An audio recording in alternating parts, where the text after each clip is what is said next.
Bonjour à tous, aujourd'hui on va parler d'un sujet que je vais traiter avec énormément d'humour noir. Et si les gens dont j'ai pris les commentaires en imprimé écran n'apprécient pas, je pense simplement que je dirais à ces personnes-là que si elles ne voulaient pas que je commente ce qu'elles ont écrit, il fallait simplement s'abstenir de l'écrire.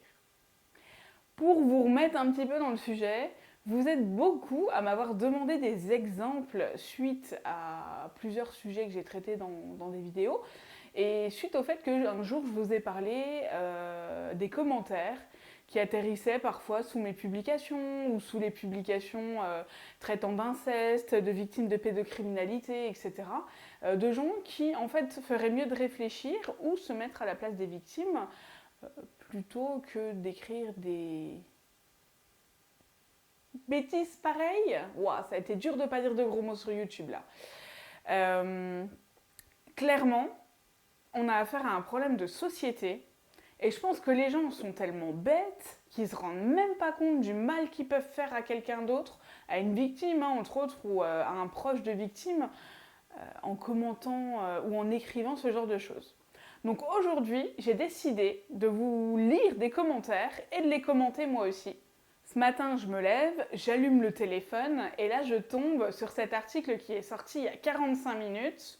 Le titre exact, parce que dans cette vidéo, on va être exact pour ne pas faire comme les gens. C'était Richard Berry, accusé d'inceste, l'affaire classée sans suite pour prescription. C'était le titre. Alors je tombe là-dessus, puis je me dis, mince, et là je vois qu'il y a plein de commentaires en dessous. Je me dis, tiens donc, on va lire. Bon oui, sinon c'est pas drôle.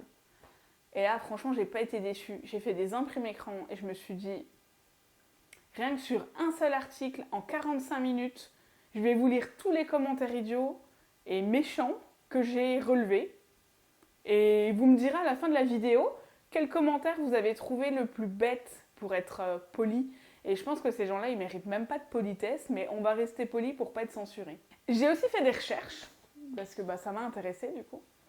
Et une étude faite en 2013, donc déjà à l'époque, bon après c'est Mediapart qui a fait l'étude, disait que 6 personnes sur 10 partageaient des articles de journaux sans même vérifier leur contenu. Et en fait, Mediapart, à l'époque, s'est amusé à mettre un titre vachement, je sais pas si ça va passer, mais putaclic. Dans l'article, il y avait marqué faux article. Et en fait, il fallait cliquer sur le titre qui donnait envie de cliquer, quoi, qui donnait envie de partager, qui était scandaleux, pour en fait se rendre compte que ce n'était pas un article, c'était une étude pour savoir combien de personnes allaient partager cet article sans même l'avoir lu. Rien qu'en 2013, ils étaient à 6 sur 10. Alors, j'imagine même pas, parce qu'on était quand même au début des réseaux sociaux, on n'était pas autant sur les réseaux sociaux que maintenant, je n'imagine même pas actuellement le nombre de personnes qui commentent des articles sans même les lire. Et là, clairement, il y en a. Alors, soit réellement ils sont bêtes et ils ont même pas honte d'être bêtes. Alors, ça se peut aussi, il y en a plein des comme ça. Mais moi, je serais eux, franchement, ils sont bêtes à bouffer du foin et j'aurais super honte si on me lisait sur internet après avoir lu l'article. Mais après, c'est que moi. Ou en tout cas, je ferai mes plus plates excuses. Donc, on va commencer par Olivier. Je précise que je ne prends pas les commentaires dans l'ordre. Et je vais donner que les prénoms. Qui marque super. Alors ça peut être de l'humour noir, mais Olivier, quand on fait de l'humour noir, on met un smiley. Parce qu'en fait, à l'écrit, moi j'en fais là à l'oral quand je vous fais mes vidéos, mais en fait vous voyez ma tête, vous voyez si je rigole. Puis vous êtes habitué à mes mimiques maintenant. Mais toi Olivier, on ne sait pas. On ne sait pas si tu rigoles. Et clairement, une victime pourrait très mal le comprendre et ce serait pas très drôle pour elle. Donc mets un smiley la prochaine fois. Après, on a Marie qui nous dit enfin une bonne nouvelle.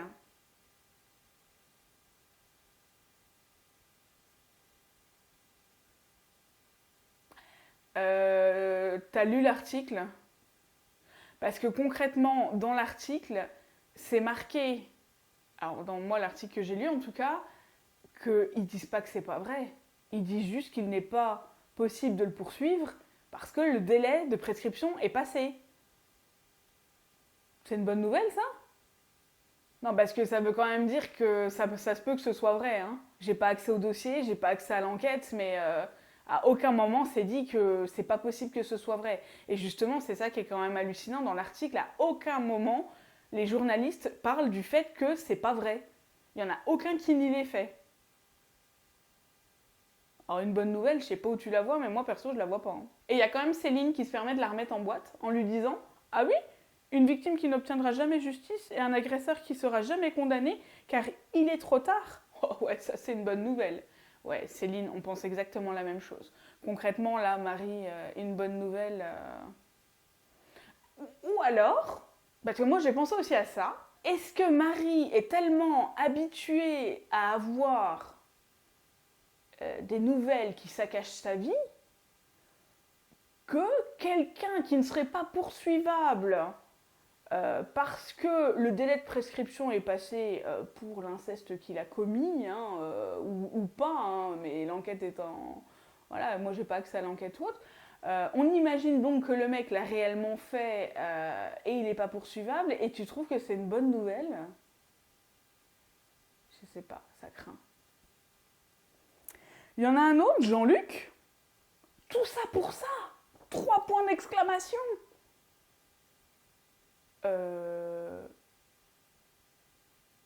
Tout ça pour quoi? Et après, il marque des smileys dubitatifs. Alors, Jean-Luc, comment te dire? Tout ça pour ça? Tout ce tapage médiatique pour ça? Ben, c'est un peu important, quoi, je sais pas, de parler de ce qui arrive aux victimes, d'un peu briser le silence, d'un peu libérer la parole. Vous vous rendez compte quand même que là, je suis qu'à la première page. Hein. Alors, par contre, Ghislaine demande si les archives sont sorties. Bon, ça, c'est un commentaire un peu intelligent quand même, parce qu'au moins, elle demande des infos. Après, il y a Claude qui tente une vanne. Bon, je pense que Claude, il doit avoir 85 balais puis traîner sur les réseaux sociaux. En tout cas, j'espère pour lui, parce que franchement... Ah, la prescription!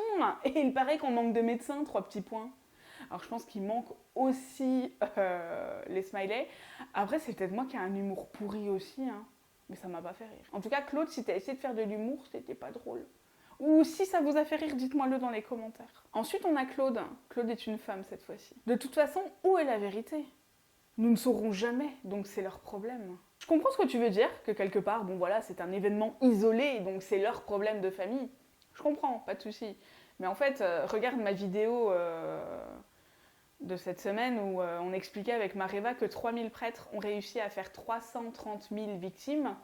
En général, un pédocriminel, il en viole pas qu'une. Et comme je le disais, c'est pas une erreur non plus hein, quand il viole un gamin. Hein, ou quand il commet un inceste. Non, c'est pas une erreur. Donc c'est pas vraiment leur problème parce que si réellement ça s'est passé, bah, c'est pas vraiment que leur problème à eux de famille, hein, quelque part. Parce qu'il y a peut-être d'autres victimes qui ont envie de parler. Je sais pas. Hein. Et là ensuite, Marie. Oui, vous vous souvenez de la Marie de tout à l'heure? Elle remet un commentaire.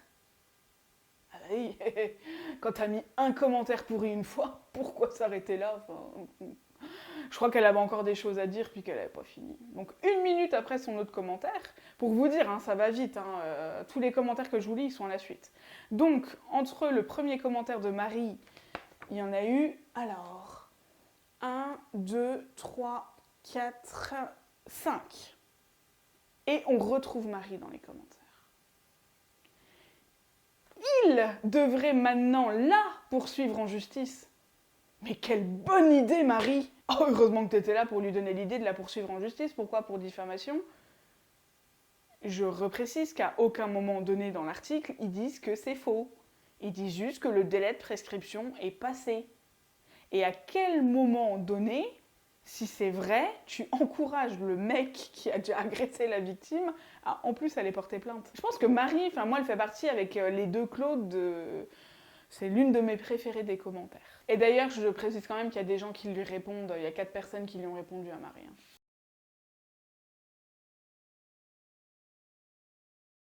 Alors, je précise dans cette vidéo que les commentaires que j'ai pris, c'est ceux qui ont été mis dans les 45 premières minutes. Ça veut dire qu'il y a eu beaucoup de commentaires, mais il y en a eu aussi beaucoup de positifs. Malheureusement, dans une situation comme ça, si la victime est amenée à lire ces commentaires, c'est ça qui fait vraiment mal, c'est que peu de commentaires complètement débiles, pourris et méchants au passage, parce que je pense que si ça vous concernait, je suis pas sûre que vous réagiriez comme ça. peuvent faire vraiment beaucoup souffrir la victime et leurs proches, et pire, vous pouvez même la mener au suicide, je vous le dis quand même.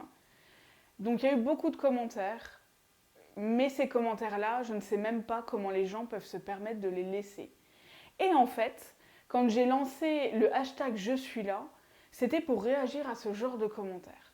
Pour dire aux gens, avant d'écrire vos conneries sur les réseaux sociaux comme vous les pensez en fait chez vous, ou alors comme vous les pensiez avant au pilier de votre bar, mais que Facebook est apparu et que vous avez pu vous exprimer comme un philosophe du dimanche, mais pensez, je sais pas moi, réfléchissez 5 secondes avant de publier, enfin avant d'appuyer sur commenter, je sais pas moi. Dites-moi quel a été votre commentaire préféré et dites-moi si vous avez une idée pour répondre à ces gens-là. Je précise également que des fois, moi je reçois des commentaires comme ça en message privé. En message privé, c'est pas grave, c'est moi qui les lis. Mais sur la page, on n'accepte pas de commentaires comme ça. Je vous dis à bientôt et j'espère que cette vidéo vous aura plu.